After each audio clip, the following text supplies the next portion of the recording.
Hello there, you beautiful people, and welcome to this section of the Python Bible on Python classes.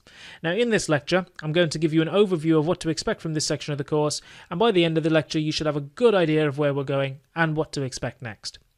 So in this section, we're going to be learning all about object-oriented programming, or OOP, in Python. OOP is an incredibly powerful and popular programming discipline that helps us make codified representations of real-world objects.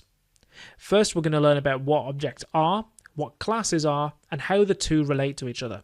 This is going to give you a good conceptual framework for what the heck is actually going on. Then we're going to jump right in and start creating objects. You're going to learn about creating classes, creating objects, and also how to define class methods and class variables and how all of these different things tie together. You're also going to learn about class constructors and class destructors and how to use them to set up and destroy your objects automatically. In this section, we're basically going to scale up from modeling a coin object to modeling a set of coins, all the way up to modeling our very own bank. We're going to use classes to create bank accounts for different people and allow them to deposit and withdraw money, just like in real life. So basically, in this section, you're going to learn all about object-oriented programming Python and use it to make your very own bank by the end of it. How awesome. So let's not waste any time and jump right into the next video, where we're going to learn all about classes and objects. Time is money, after all. Hello there, you beautiful people, and welcome to this lecture on the difference between objects and classes in object-oriented programming. So in this lecture, I'm going to give you a really intuitive analogy for what a class is and also for what an object is and how the two relate together. Now, this is probably going to give you an excellent conceptual framework moving forward in your programming career, so let's get into it. So first of all, let's talk about classes. Now, seeing as we're making a bank in this section, I'm going to use coins as my example here. Somewhere in a mystical factory, these coins are being produced, right? The coins you and I spend every single day. Now, I'm in the UK, so this factory, inside our factory, there will be a template for a 1p coin, a template for a 10p coin, and a template for a £1 coin, and so on and so forth. Now, each of those templates, in programming speak, is called a class. We use these templates in real life to make physical coins. And likewise in programming, we use a class or a template to get an object. So if you can imagine this template in a factory that repeatedly makes the same coin over and over and over again, that template is a class and the objects that come from it are instances of that class. So every object is just a physical copy, also known as an instance, of a class. If you've managed to understand that, then you've understood the core principle of object-oriented programming. I'll say it again. Classes are templates, and when you make an instance of a class, you get an object. Great. Now that we understand what classes are, let's take a closer look at what makes up classes. Classes are simply made up of variables, also known as states, and functions which are known as methods.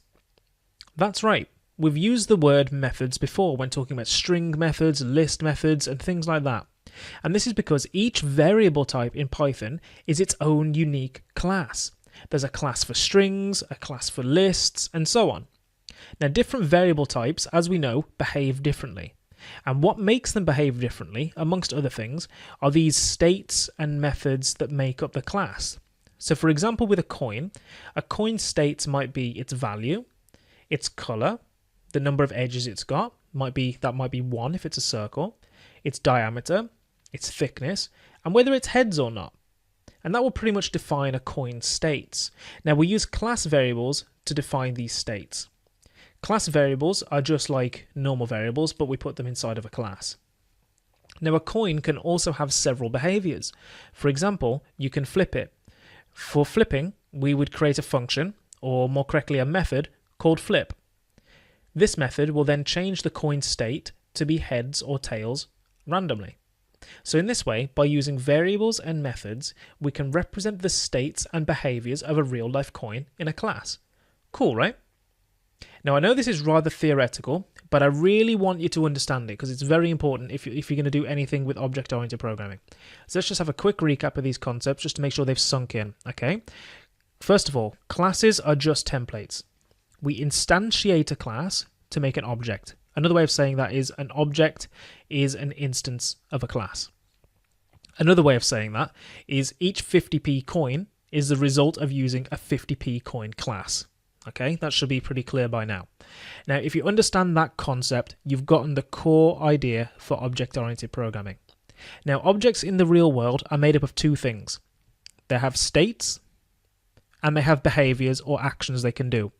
Now, because classes make objects, classes are made up of states and behaviors as well. To create states, we use class variables, and to create behaviors, we just use methods. And by the way, methods are exactly the same as functions. We just call them methods when we're referring to classes. Okay, so if you're comfortable with all of that, then you're set up perfectly to start working with objects in Python. Well done. Up next, we're going to be using these concepts to create our very own coin class in Python. I'll see you in the next video.